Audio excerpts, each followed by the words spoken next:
everyone, welcome to episode number 6 of our series Quarantine Cuisine, where we prepare meals that we enjoy and show you techniques for cooking and some flavors that we like to put together. Tonight's dinner I'm calling Little House on the Prairie dinner. Why?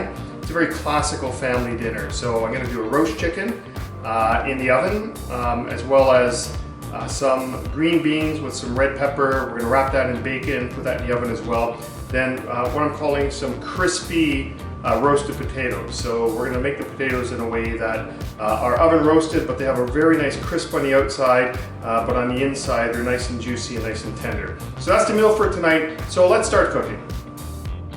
Okay, so as we do every night, we're going to do our vegetable prep first. So the first thing we did this in advance actually, is we're going to have some green beans. But we've already trimmed these, the sides off of them, and blanched them. So we don't want to cook them all the way through or boil them through. We just want to blanch them really quickly because they're going to go in the oven with some red pepper around. And we're going to wrap that with some strands of bacon. So we're going to get some nice flavor from the bacon. But the beans, we want to make sure we at least parboil them so when they go in the oven, they'll come up nice kind of fork tender so that we're not overcooking them, but they're not coming out crispy as well. So that's the first thing. So now we're going to take a red pepper. Very simply, and I think I showed this technique the other night, is we don't need to cut the pepper, try to deseed it. Literally just cut the pepper down the sides. And this way we avoid the seeds. The seeds and the stem will all stay in the middle of this. And then we'll just cut it like this. And then for the most part, the seeds all go away. So now we're just left with our pepper here. If there's a little bit of pulp, I tend to want to clean it up a little bit because it just doesn't add much flavor to your dish. And then all I want to do is I just want to get a couple of nice kind of thin strips that we're going to wrap around with the beans and the bacon.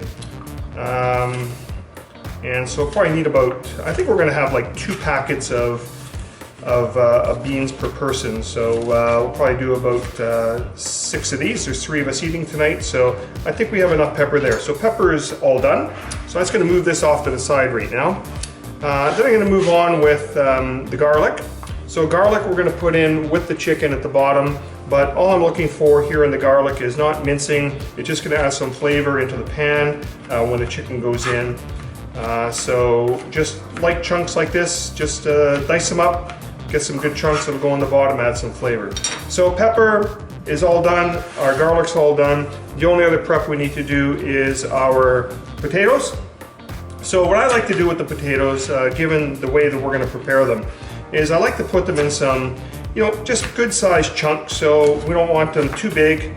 Just a nice piece like this. You're going to get coated very nicely with some butter once it goes in the pan, and we roast them up. So just do them all like this. Try to get a consistent size going. So there is 3 of us, so we have 2 large potatoes that we're going to cook up. We usually do 1 less than the number of people if they're fairly big potatoes. So I'm going to go ahead and chop this one up as well. Okay, so potatoes chopped. We have our garlic prepared as well. We have our blanched green beans done. We've got our red pepper sliced up that's going to go with the beans. So all of our vegetable prep is now done. Now we can get on to prepare the rest of the meal. Okay, so next step is to prepare our potatoes, and you'll notice I've got an oven mitt on here, and the reason I've done that is I've put this oven-proof dish in the oven with about 2 tablespoons of butter, about a tablespoon of olive oil. And why I do this is it's just nice to melt it. The oven's on right now at 425 degrees. Just really nice to get the butter and the olive oil melted all together. And I'm just going to add the potatoes straight inside of this. I chose a size of dish here that is large enough so the potatoes are not on top of each other. The key to crisping is to make sure that there's room between the potatoes so they're all as best you can in a single layer. So I'm just going to stir that around, just make sure the butter and the olive oil mixture gets all mixed in here. It looks like there's a bit more olive oil or butter on here, but don't worry about that. That'll all actually help in the cooking process here. So now I'm going to add a couple of dry ingredients. So I'm going to season this with some salt. The butter is salted butter, so I'm not going to add too much salt here. I'm going to add some black pepper as well. So make sure we get this seasoned very nicely with some black pepper as well. And then we like to add paprika onto our potatoes. It just adds a bit of color, it adds a little bit of flavor as well. It just plain Spanish paprika, if I can get my words out of my mouth today. You can use Hungarian paprika, you can use hot paprika, but we just tend to use just a straight Spanish paprika here, so all good. So we're gonna mix it up very nicely. Make sure everything's coated, make sure everything has the spicing throughout here, and then we're gonna try to get it all on one particular layer here. And the last bit I'm going to do, and this is a bit of a last minute decision, is I'm just gonna add in some sliced garlic around. I think it just adds a kind of a nice flavor to the potatoes. Garlic potatoes or garlic mashed are always good, but garlic roasted potatoes are just as good as well. So I'm just gonna spread some thinly sliced garlic around the pan here. I've got about, I think about 2 cloves here. So the vampires will be staying away from the household tonight for sure. Okay, so I think now that we're all good to go here, I think the potatoes are ready. I'm gonna put them in the oven right now at 425 degrees, get them a head start.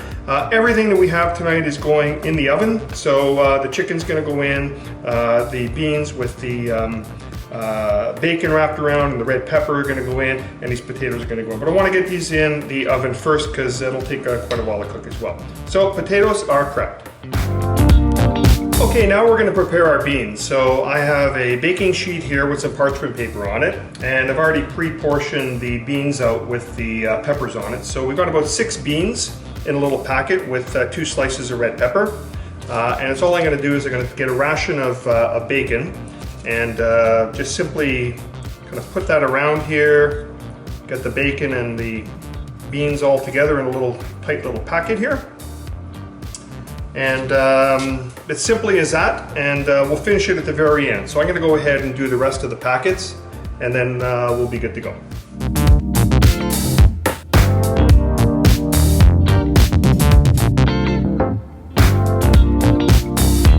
Okay, so as you can see now, we've got our bacon and bean and pepper packets already done.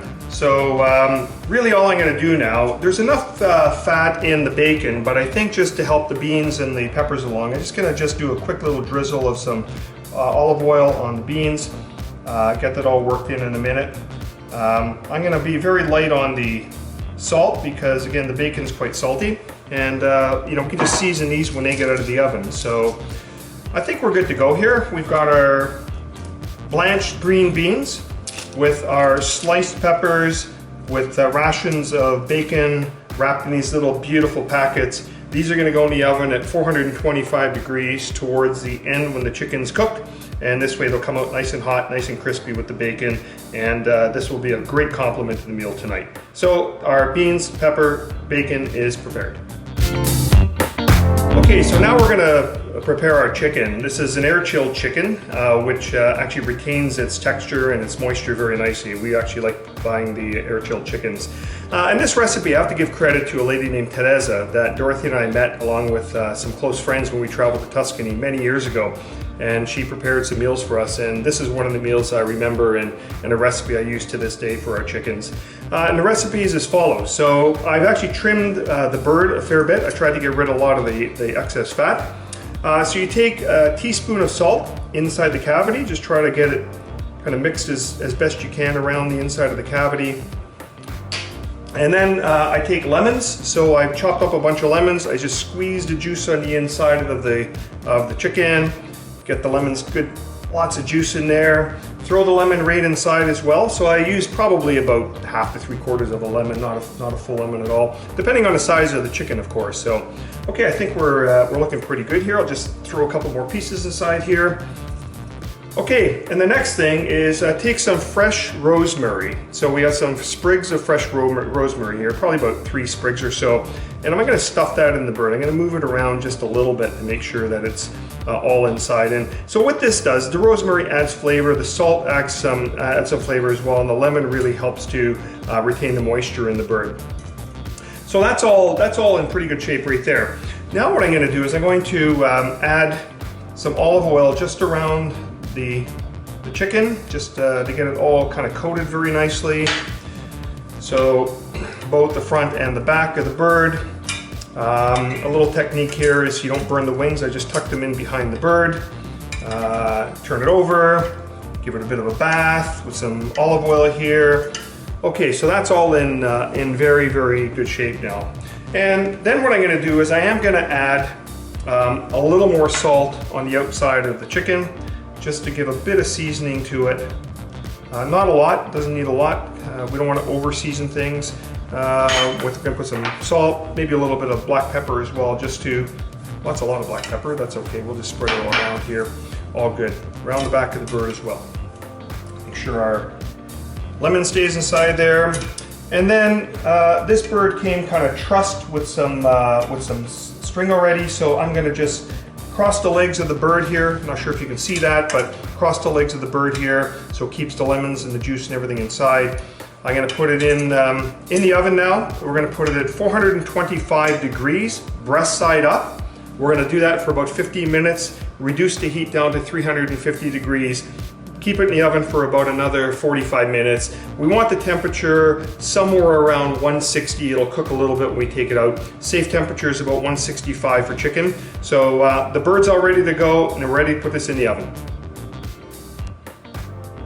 Okay, maybe just one additional thing we're going to do to this bird before we put it in. So I've got some of our homemade Chardonnay here. I'm going to put just a little bit in the bottom of the pan. I think it just helps keep moisture in the pan, which is good. So you're just not getting the fat rendering off of the bird, but you're also getting some flavor from the wine as well and some moisture.